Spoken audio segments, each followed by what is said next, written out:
Nellore red cross పై మంత్రి నారాయణ చేస్తున్న కుట్రలతో red cross సంస్థ ప్రతిష్ట దెబ్బతినకూడదన్న ఆలోచనతో రెడ్ క్రాస్ చైర్మన్ పదవికి రాజీనామా చేస్తున్నాను. Nellore red cross chairman MLC Parvathareddy Chandrasekhar Reddy Nellore red cross chairman MLC Parvathareddy Chandrasekhar Reddy media సమావేశంలో నిర్వహించి సంచలన విషయాలను వెల్లడించారు. గత 4 ఏళ్లుగా నెల్లూరు రెడ్ క్రాస్ ద్వారా పేద ప్రజలకు మెరుగైన సేవలు అందిస్తున్నామని red cross chairman Parvathareddy Chandrasekhar Reddy తెలిపారు. దేశంలో ఎక్కడా లేని విధంగా నెల్లూరు రెడ్ క్రాస్ 13 ప్రాజెక్టులతో ప్రజలకు విశేష సేవలు అందిస్తోందని తెలిపారు.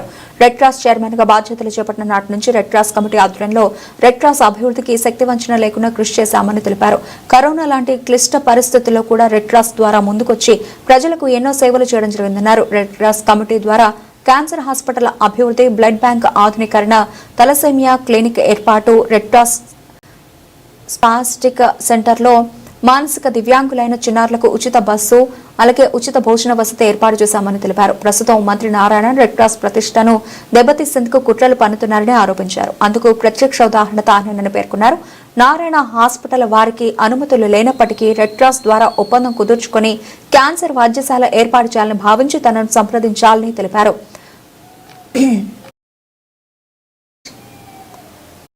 హాస్పిటల్ వారికి అనుమతులు లేనప్పటికీ రెడ్ క్రాస్ ద్వారా ఒప్పందం కుదుర్చుకుని క్యాన్సర్ వైద్యశాల ఏర్పాటు చేయాలని భావించి తనను సంప్రదించారని తెలిపారు. తన వల్ల రెడ్ క్రాస్ కి ఎలాంటి ఇబ్బంది రాకూడదు, రెడ్ క్రాస్ ద్వారా పేద ప్రజలకు అందుతున్న సేవలు ఎక్కడా నిలిచిపోకూడదు అన్న ఉద్దేశంతో తాను రెడ్ క్రాస్ చైర్మన్ పదవికి స్వచ్ఛందంగా రాజీనామా చేస్తూ నిర్ణయం తీసుకున్నానని తెలిపారు. తన రాజీనామా పత్రాన్ని ఈ రోజు సాయంత్రం మేనేజ్మెంట్ కమిటీకి అందజేస్తున్నట్లు పేర్కొన్నారు.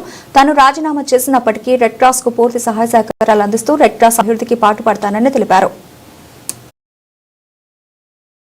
మంచి పేరు ప్రతిష్ట రావడం మీ అందరికి కూడా తెలుసు. ఎన్ని సర్వీస్ యాక్టివిటీస్ చేసినాము, ప్రాణాలకు తెగించైనా కూడా కోవిడ్ టైంలో కానీ, తుఫాన్లు వచ్చినప్పుడు మిడ్ నైట్లో కానీ ఇలా అనేక కార్యక్రమాలు చేసి నెల్లూరు రెడ్ క్రాస్కి రాష్ట్రంలో, దేశంలో ఒక మంచి పేరుని తీసుకురావడం మీ అందరి కోఆపరేషన్ వల్ల, ప్రధానంగా నెల్లూరు ప్రజలు కానీ, జిల్లా ప్రజలు కానీ, మీడియా కానీ అందరూ కూడా దాన్ని సహకరించినారు. ప్రతి ఒక్కరికి కూడా పేరు పేరున నేను ధన్యవాదాలు తెలియజేస్తా ఉన్నాను. అయితే గడిచిన కొంతకాలంగా దీని మీద కొన్ని వార్తలు వస్తూ ఉన్నాయి. దానికి సంబంధించినటువంటి పూర్తి వాస్తవాల్ని మీ దృష్టికి తీసుకురావాలన్న ఒక లక్ష్యంతో ఈరోజు నేను మీ ముందుకు రావడం కూడా జరిగింది. ప్రధానంగా డిసెంబర్ 27వ తేదీన స్టేట్ నుంచి ఒక లెటర్ వచ్చింది.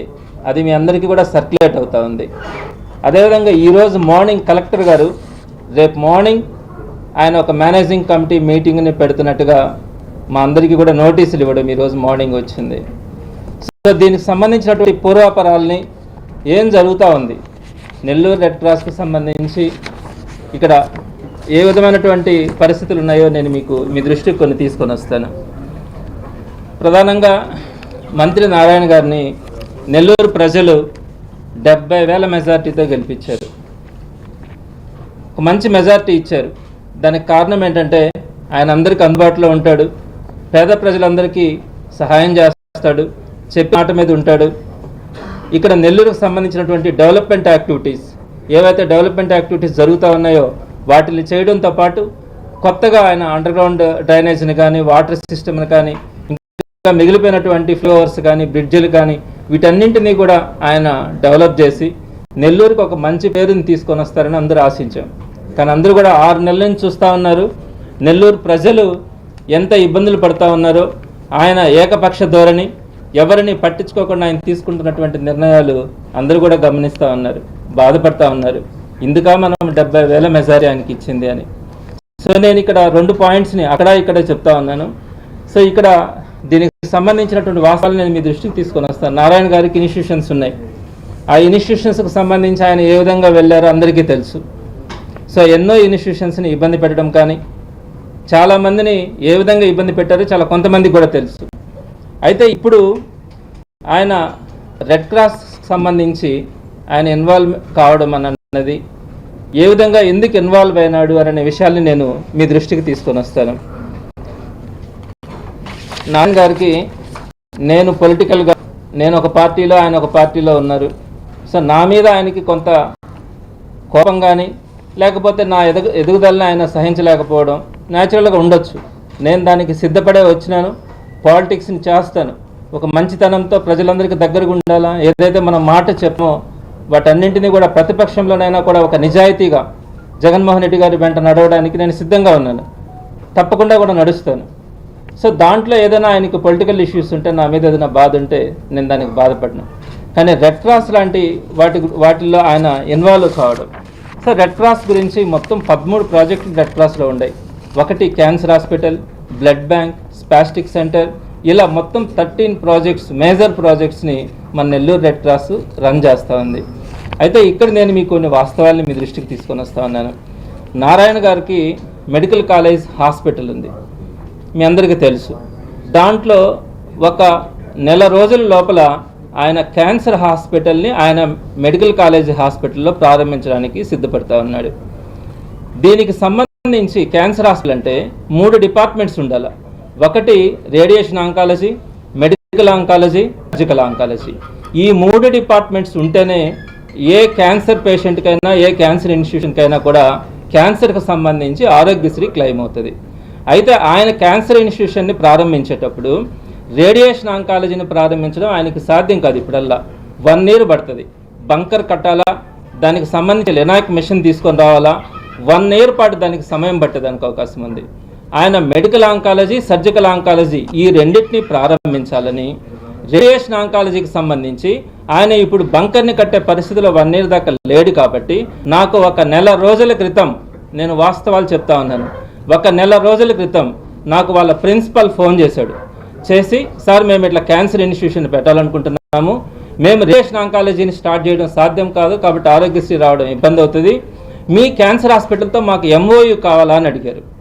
మీ ఇన్స్టిట్యూషన్కి ఒక చిన్న ఇబ్బంది వస్తే మీరు ఎంత గిలగిల్లాడతారు, మరి పేదలకు ఉపయోగపడేది. ఈరోజు అర్ధాంతరంగా దాని మీద మీరు యాక్షన్స్ తీసుకొని మీరు గందరగోళం చేయాలనుకుంటే, ఉన్నా లేకపోయినా ఆ ప్రాజెక్ట్స్ అన్నీ కూడా సక్సెస్ఫుల్గా రన్ కావడానికి నా వంతుగా నేను ప్రయత్నిస్తానని, దానికి సహకరిస్తానని కూడా నేను మీ ద్వారా అందరికీ కూడా తెలియజేస్తా ఉన్నాను. ఇవి నా మీద ఏం తీసుకుని కాదని తెలియజేస్తా ఉన్నాను. వాస్తవాలు తెలుసుకోవాలి. మీకు అధికారం ఉందని, అధికారం చేతిలో ఉందని ఇష్ట ప్రకారం చేస్తారా?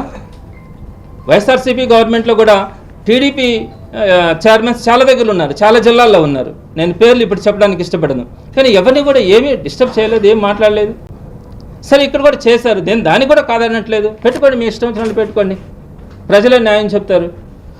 కానీ ఒక 15 రోజులు 20 రోజుల్లో రాజీనామా చేస్తామని అంటే కూడా నేను సిటీ ప్రజలకు అందుబాటులో ఉండాలని ఈ విధంగా చేయడం అన్నది ధర్మం కాదు, న్యాయం కాదు, ఇది మంచి సంప్రదాయం కాదు అని నేను నారాయణ గారికి చెప్తా ఉన్నాను. నేను నారాయణ గారికి ఒకటి చెప్తా ఉన్నాను, నేను ఈరోజు రాజీనామా చేస్తున్నాను చైర్మన్గా. నేనైతే మీకు భయపడి మాత్రం కాదు, రెడ్ క్రాస్ని రోడ్లలో పెట్టడానికి కానీ, రెడ్ క్రాస్ గురించి ప్రతి ఒక్కరు చెలవలు పొలవలుగా మాట్లాడడానికి కానీ, రెడ్ క్రాస్ని ఏలెత్తి చూపించడానికి కానీ ఏ ఒక్కరికి అవకాశం ఉండకూడదు.